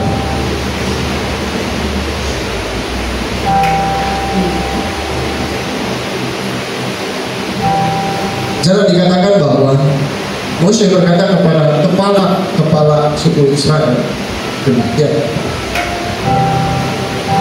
Inilah yang diperintahkan. Sekali lagi, saya ingin menambahkan bahwa karena ini pada saat yang terakhir dari keseluruhan kitab Torah, karena nanti kita akan mengulang ya, namanya kitab ulangan, kita akan mengulang. Walaupun kitab Torah itu ada 5 ya, tapi ceritanya itu ya ujungnya itu sudah kita sudah di ujung ya.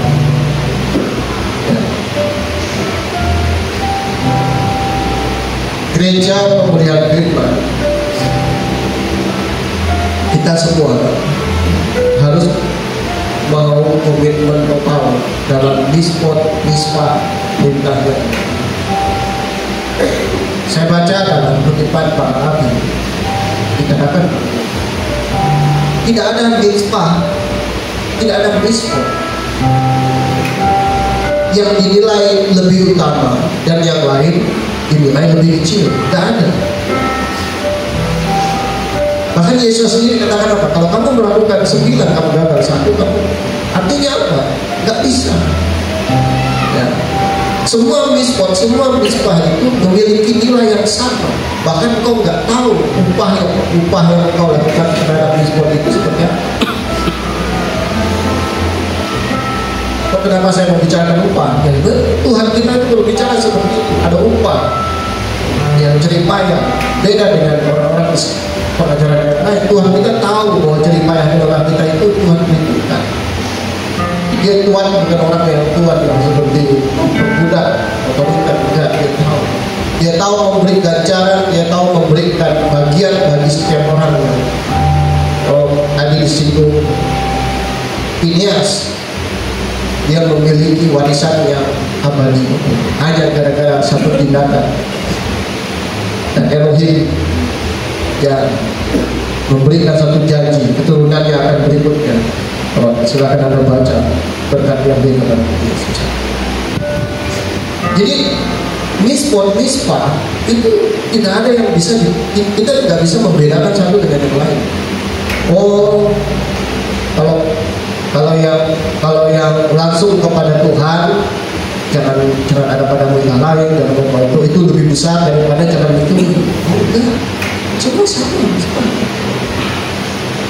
Ya. Tidak ada yang kita bisa memilah-milah, mengecilkan sesuatu, membesarkan tidak. Satu perkataan Rabi tadi dikatakan bahwa kita nggak bisa. Setiap misbah dikatakan Rabi ada berkat upah bagi mereka yang melakukan. Apa yang kita lakukan sebelum kita melayani, sebelum kita memakai sipsi, apapun itu, setiap sidur, liturgi, doa yang kita ucapkan sebelum melakukan, itu dikatakan apa? Diberkatilah Yahweh Elohim kami, Raja Penguasa sementara, yang menguduskan, yang menyucikan kami dengan perintah. Coba Bapak Ibu baca Tehillim pasal 18 ayat 31. Saya minta satu orang baca. Silakan dari terjemahan baru, YLT, apa-apa.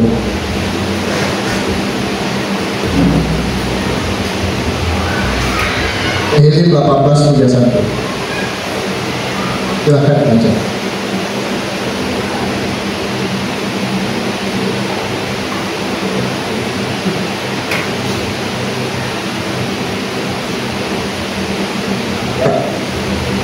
Kan? Tahilin 18 ayat 31.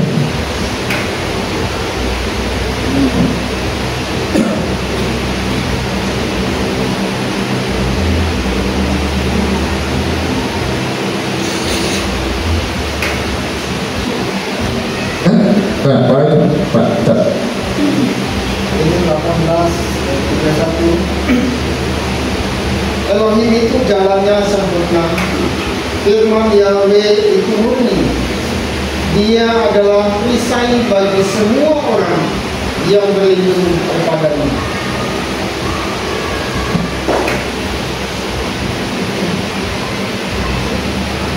Firman Elohim itu murni. Bahkan dikatakan firman Elohim ini memurni.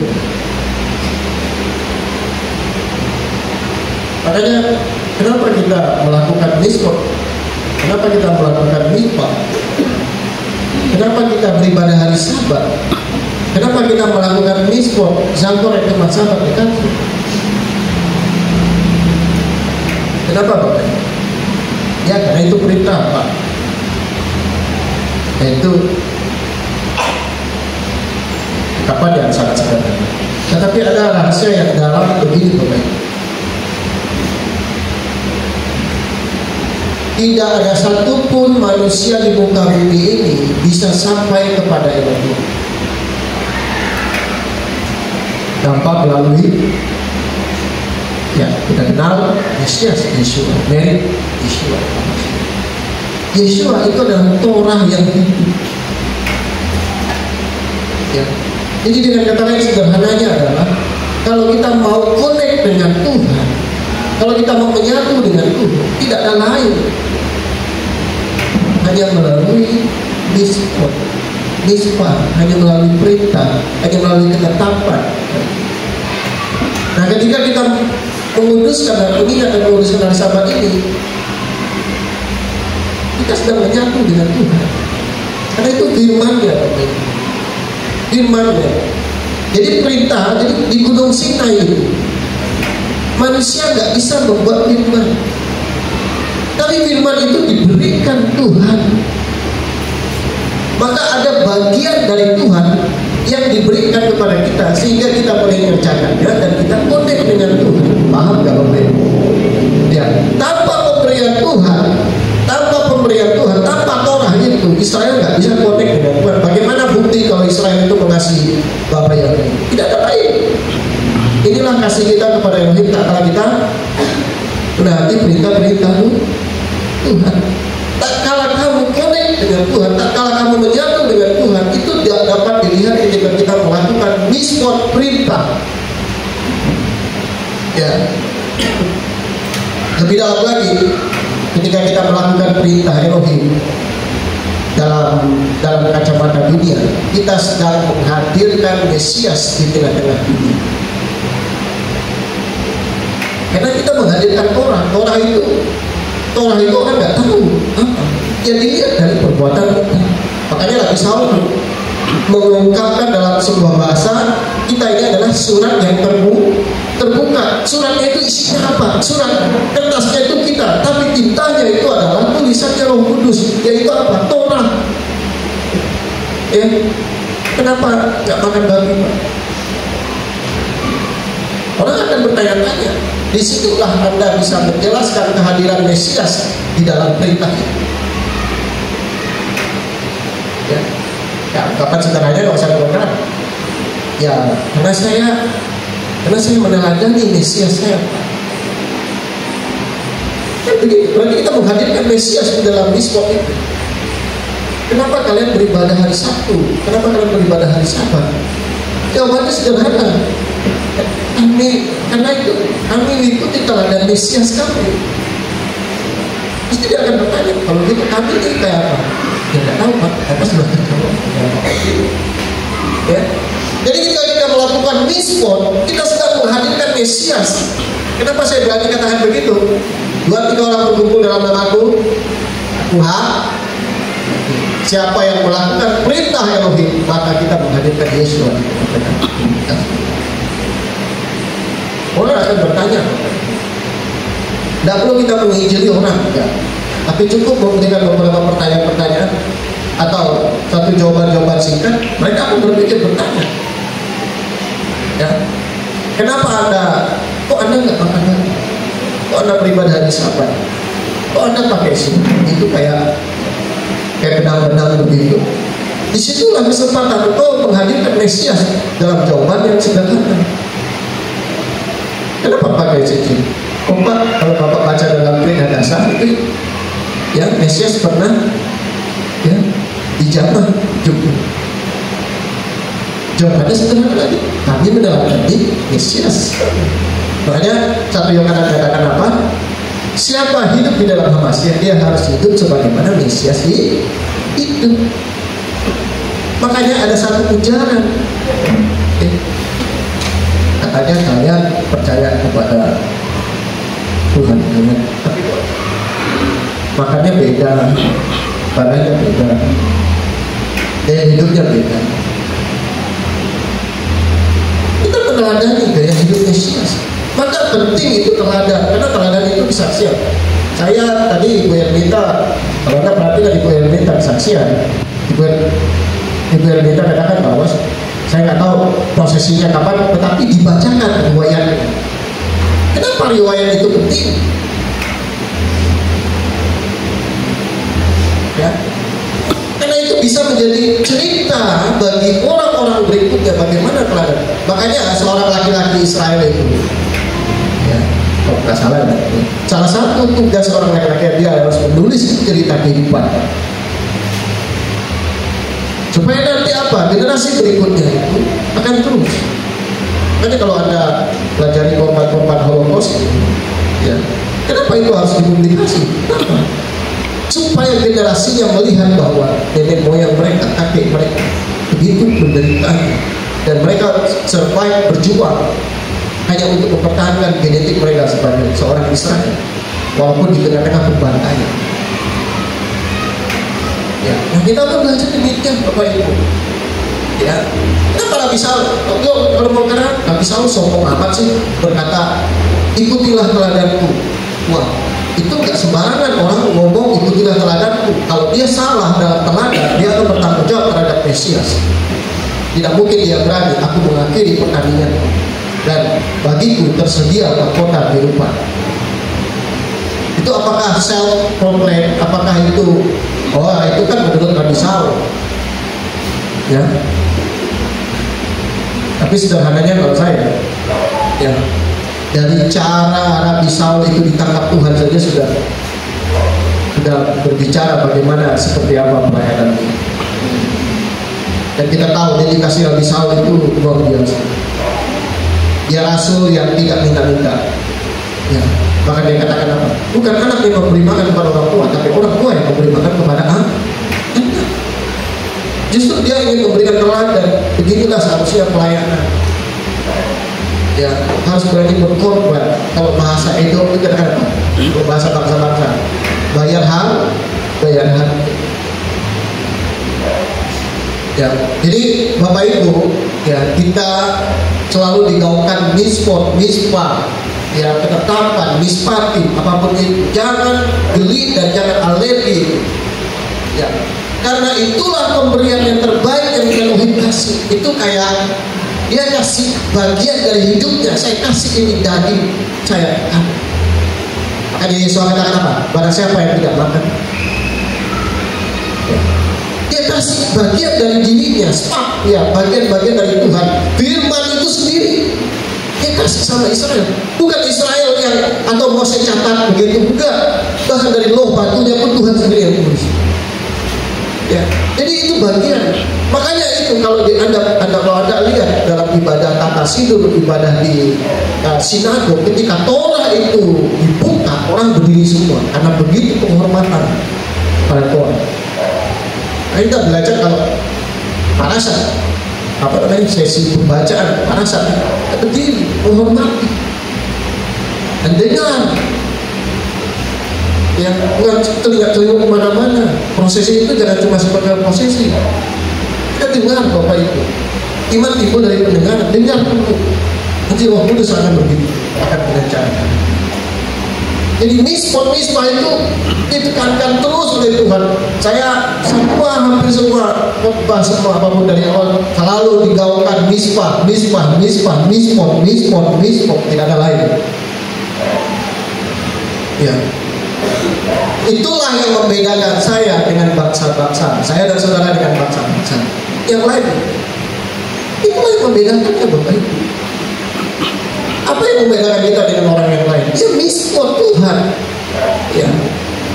Walaupun kepercayaan ini banyak mirip-miripnya. Ya, tapi nggak ada yang bisa menyamai ketetapan dari Tuhan sendiri langsung. Ya, peristiwa alam pun mengkonfirmasi pada saat pemberian Torah itu disertai butur, petir. Tapi di tengah kegelapan itu firman Tuhan berbicara kepada manusia. Saya sudah ceritakan ada sebuah pertanyaan, kenapa di Gunung Sinai?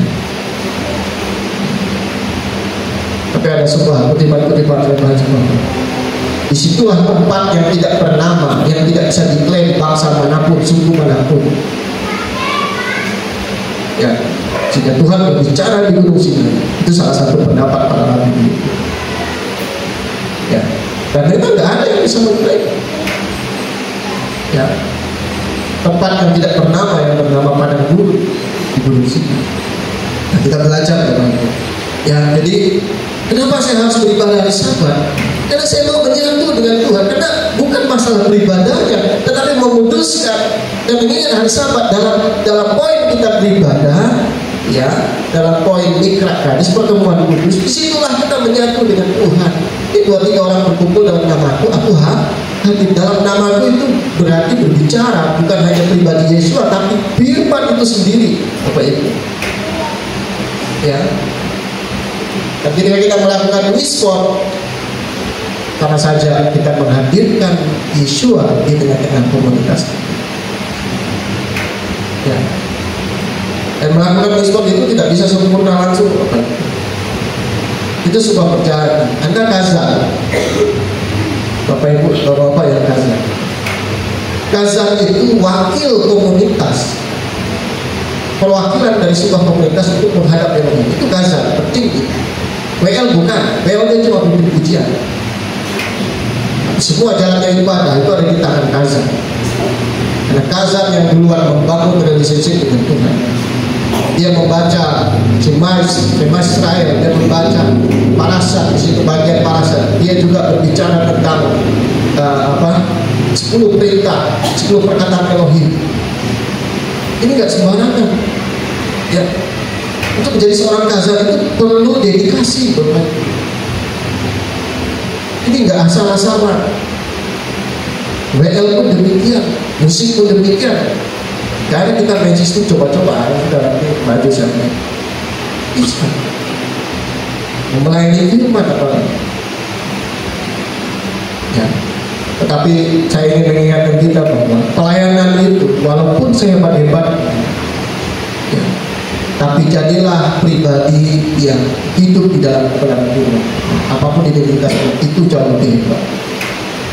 Ya.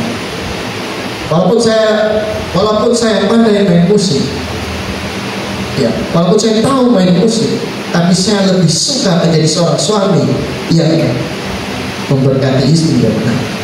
Itu jauh lebih baik. Musik bisa dipelajari, tapi menjadi suami yang berkenan, mengasihi istri, bertanggung jawab, itu gak gampang.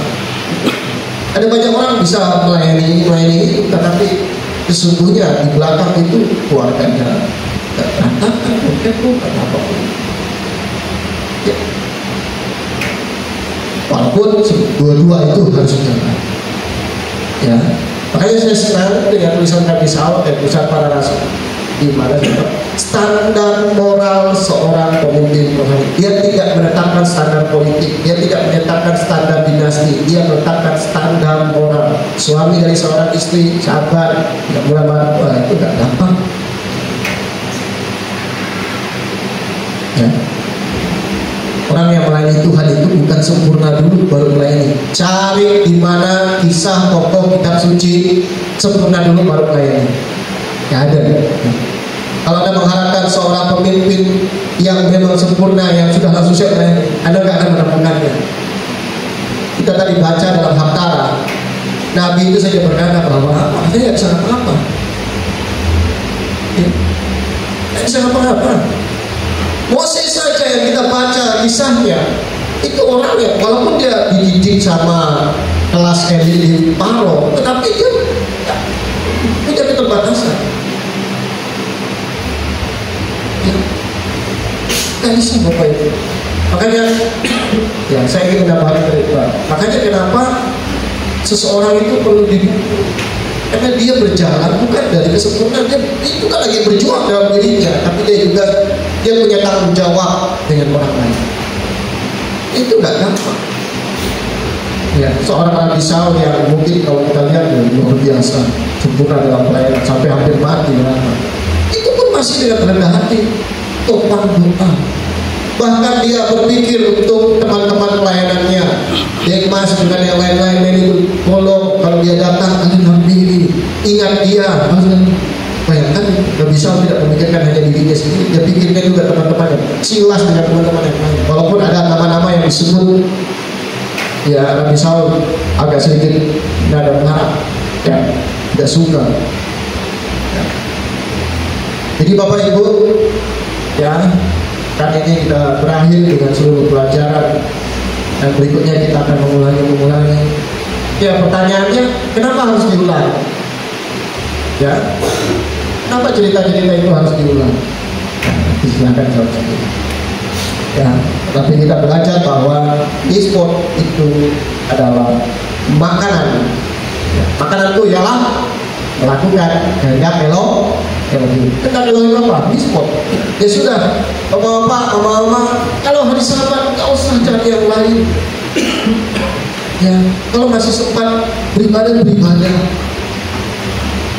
Ya, masih nggak rugi kok kita, nggak mati juga kalau kita kehilangan beberapa jam dengan urusan dunia. Ya, mari kita belajar melakukan itu. Bapak yang memberkati kita semua, bahkan tadi masih perjalanan, ya ada 42 titik perjalanan dari Ramses, Sukot, dan sampai seterusnya sampai di tepi sudah. Nah, saya titip PR untuk anak-anak muda, ya.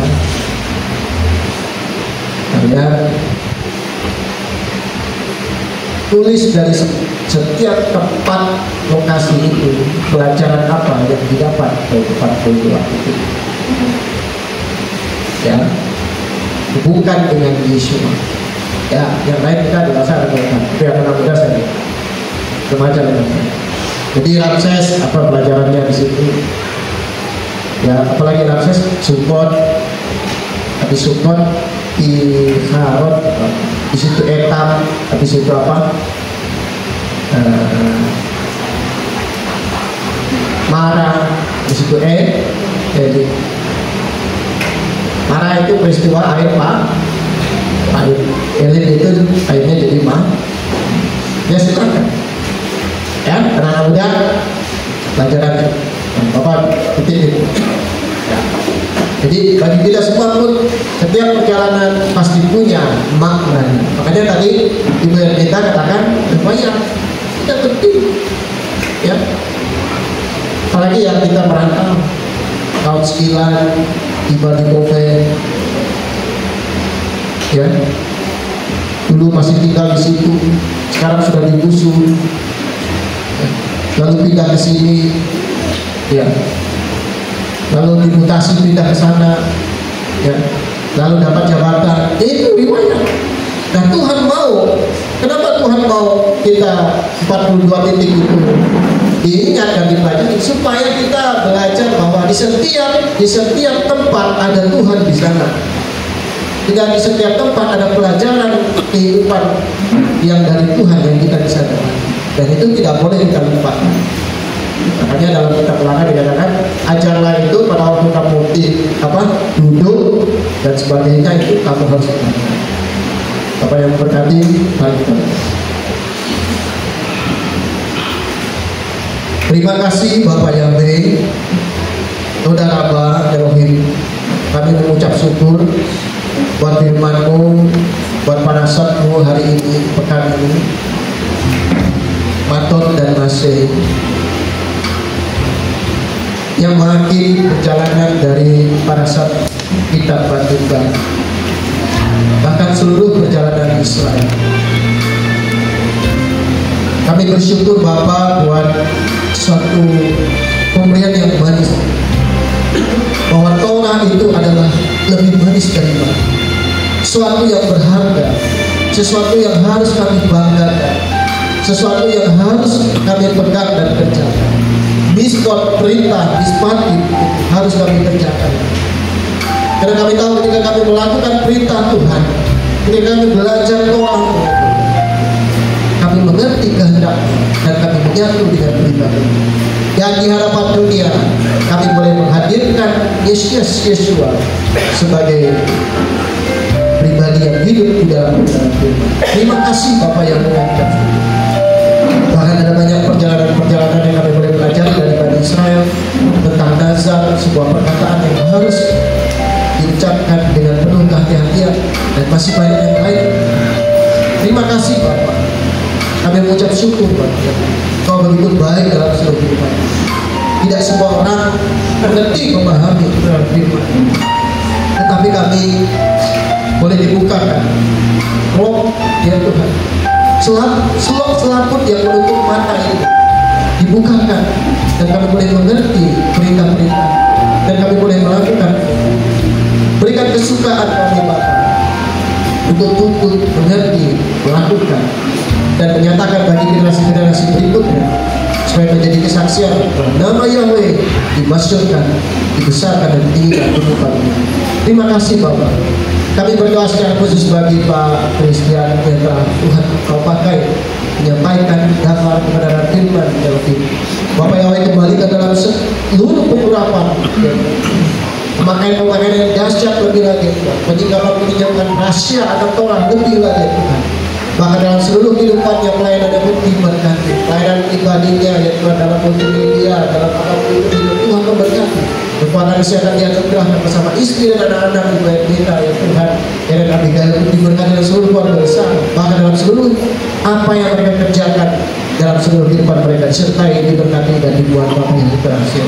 Terima kasih Bapak yang kami menghormati firman-Mu, dan kami menghormati setiap mereka yang berbicara tentang firman-Mu ya Tuhan. Dan kami semua menghargai Torah firman-Mu, karena satu itu bagian yang sangat berharga, yang membedakan kami dengan bangsa-bangsa adalah Torah firman. Dan kami bersyukur itu boleh dibukakan, disingkapkan, bahkan terlebih kami adalah bangsa-bangsa yang selayaknya, tetapi kami ya Tuhan boleh anugerah, boleh dititipkan selama kami masih hidup ini untuk melakukan miskot-Mu Bapak ya. Terima kasih Bapak. Cicik mengingatkan kami, ketika kami melihat cicik untuk mengingatkan kami akan perintah untuk kami kerjakan, bukan untuk kami hafal, bukan untuk kami sekedar pelajari, bukan hanya kami untuk how to know, but how to do ya Tuhan. Terima kasih Bapak yang berkat itu. Roh Kudus terus berbicara kepada kami. Kami percaya Tuhan, Kau bertanggung jawab terhadap kehidupan ini, Kau bertanggung jawab terhadap gereja ini, Kau bertanggung jawab terhadap jiwa di dalamnya Tuhan. Dan aku tahu ya Kau akan mendidik kami dengan cara-cara-Mu yang penuh dengan belas kasihan untuk membawa kami ke dalam kedewasaan iman, kesempurnaan kasih setia di dalam Tuhan Yesus. Terima kasih Bapak Yahweh, kami semua bersyukur buat firman-Mu Bapak Yahweh. Ini akan terus berjalan dari miskot ke miskot, dari misbah ke misbah, dari Torah, dari parasat ke parasat ya Tuhan. Bahkan kami akan terus pelajari ya Tuhan, untuk kami lakukan, dan kami boleh menjadi kesaksian. Dan pujilah nama Elohim Yahweh yang telah memberikan kami firman, yang telah menguduskan kami dengan firman, yang telah menguduskan kami dengan perintah Torah-Mu Bapak Yahweh. Yesus Kristus kami berdoa. Amin.